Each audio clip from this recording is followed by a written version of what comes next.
Welcome to the Character Gallery.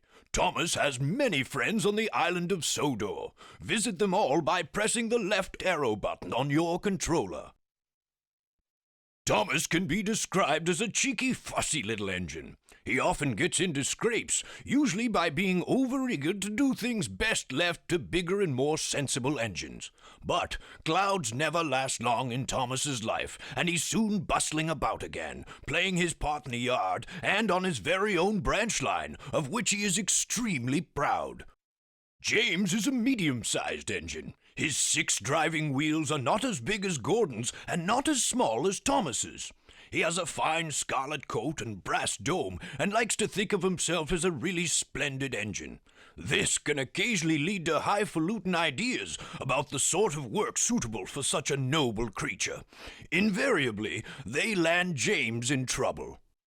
Percy is the junior member of the principal team of engines. He's a happy little chap who's normally quite happy puffing around the yard with no particular desire for adventure in the great world outside. He is always keen to oblige, a fact of which the other engines are apt to take advantage. Henry is a long, fast engine. He has a thoroughbred look and, like all thoroughbreds, tends to be somewhat highly strung and prone to illness. But he has his new shape now, and sympathetically driven, he'll give any engine a run for its money. Mavis is a feisty young diesel engine who works at the quarry.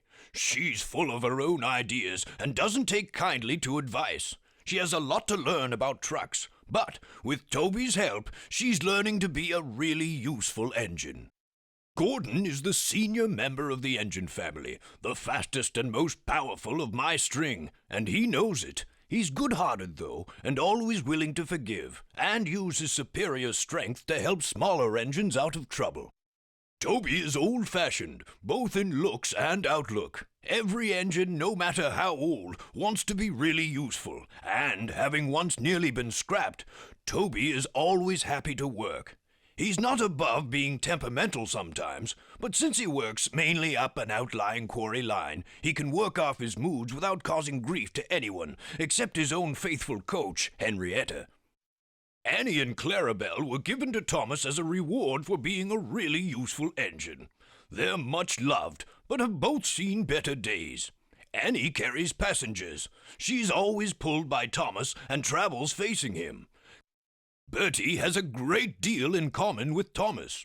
Ever since their great race, they've been the firmest of friends. Bertie's strongest characteristic is his friendly grin and his readiness to help any engine prepared to admit that just sometimes roads have their uses as well as rails. In a railway family, Harold can hardly avoid having a high profile. He brings a welcome spot of dash to the quiet landscape of Sodor whenever he appears, and even if the noise he makes is occasionally wearing, he is good-hearted, and the engines are always pleased to see him. Like all cranes, Cranky has a high and mighty attitude, which often annoys the engines. Cranky knows that if he ever gets too big for his crane hook, the engines have ways of getting back at him. However, Cranky enjoys teasing them because, he says, it makes for good working relationships. But don't ask Percy if he agrees. It's been many years since I first came to Sodor as a railway engineer. I rose quickly in the company, being a director at an early age and eventually chairman. My imposing appearance, no less than my firm but kindly handling of both engines and staff, earned me the affectionate nickname of the Fat Director. Then, after nationalization, when I was awarded a knighthood for my services to the railway industry, I became Sir Topham Hatt, the Fat Controller. Clarabelle is a composite coach. She has one section for passengers and one for luggage and the guard.